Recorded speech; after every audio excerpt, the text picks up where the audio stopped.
Well, hello everyone. Let's look at 12.3 Fundamental Trig Identities. I really like doing these just because it's like a puzzle and you get to figure it out.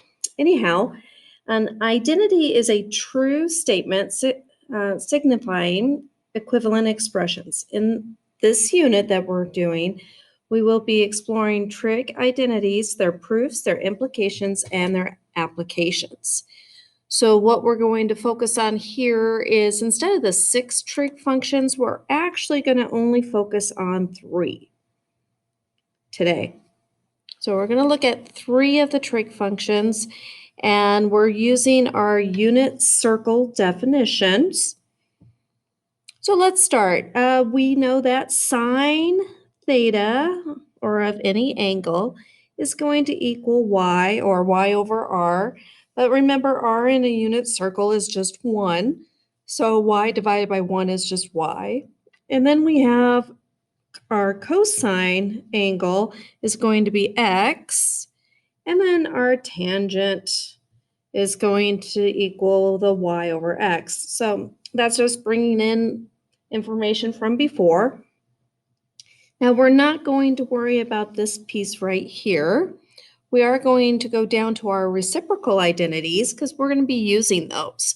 So as a review, cosecant is the same as 1 over sine of that angle, and it's theta in our statement. Secant is the same as 1 over cosine, and then cotangent is same as 1 over tangent of theta. Now we have some basic trig identities or quotient identities. And remember, a quotient is like a division problem. It's an answer to a division problem, or you can think about it as a ratio. So the tangent by substitution, if we substituted it in, is the same as sine theta over cosine theta. Because remember, tangent is your y over your x. Well, if your y is sine and your x is cosine, then it's sine over cosine. So if you want to make a note so you don't forget, this is using substitution. And then cotangent theta is just going to be the reciprocal of that. So we have cosine theta over sine theta. Now, going back to the unit circle, a circle by definition has an equation of x squared plus y squared equals 1. The unit circle, as it states, has the center at the origin and the radius length of 1, which we did in our class.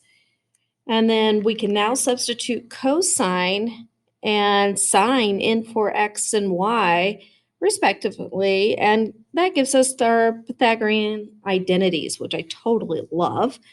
So if we take this item right here, and I go, okay, well, x is the same as cosine. So if I have cosine theta squared, excuse me, that is not a squared, that's an x. Gotta love handy whiteout.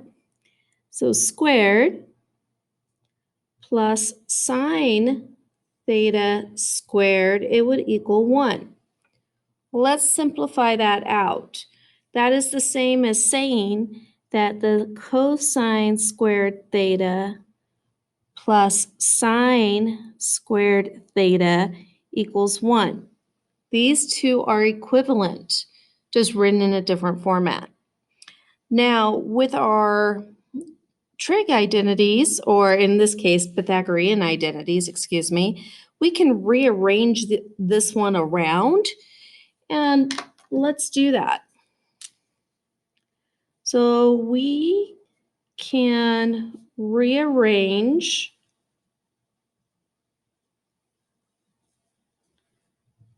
and get 2 other alternate forms. So we have, if I add cosine and I put sine on the other side, I would have cosine squared theta equals 1 minus sine squared theta. Well, that's not bad. It didn't hurt us any. And we can do the same thing if I want to isolate sine. So if I add sine squared theta, that would be the same as 1 minus cosine squared theta. So these are now two different Pythagorean identities. Well, we can also do that continued with other items besides sine and cosine. So let's talk about those really fast. But what if we don't have either sine or cosine and we have to simplify? Well, let's take our original identity. So we have cosine squared theta plus sine squared theta equals 1. What if I divide by cosine squared theta? Well, whatever I divide by has to divide into each and every piece. Not a big deal. We can do that. That's just our basic math, our rules. Well, what does that come down to?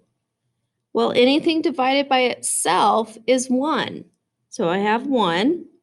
Sine over cosine, as we know above, is tangent.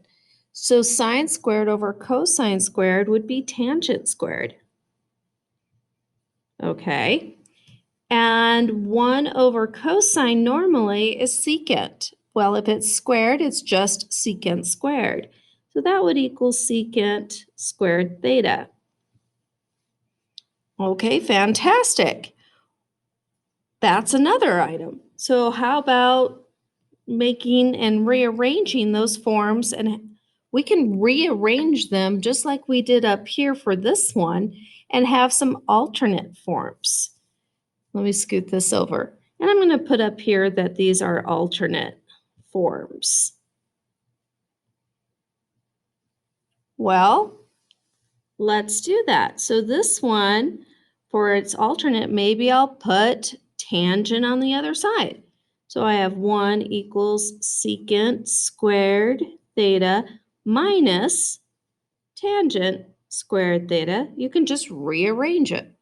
And what if I put 1 on the other side? Not a problem. I'll leave tangent on the left, minus 1 to the other side. Secant squared theta minus 1. So there's my alternate forms. Those are alternate. These are alternate. So as long as you know the first one, you can always rearrange it, substitute it in, and find another. Let's do one more.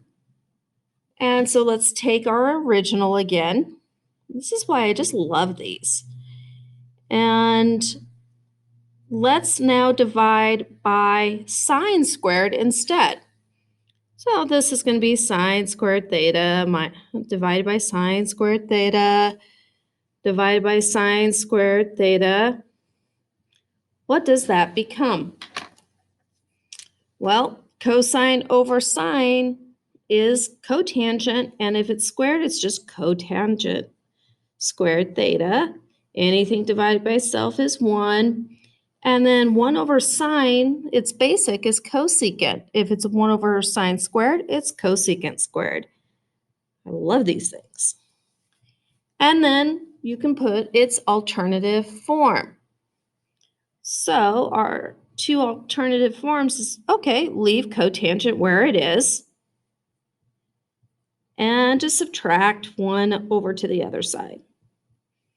Or leave 1 where it is and subtract the other. So we can do so many different things. So 1 equals cosecant squared theta minus cotangent squared theta. And there's all your alternatives.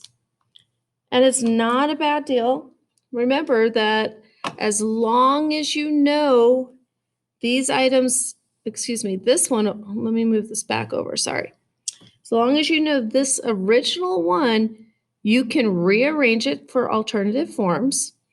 You can also divide by one of those sine squared or cosine squared and have another format that isn't in sine or cosine, but is in tangent and secant or cotangent and cosecant. So remember, you can play around with those a lot, and they're super fun.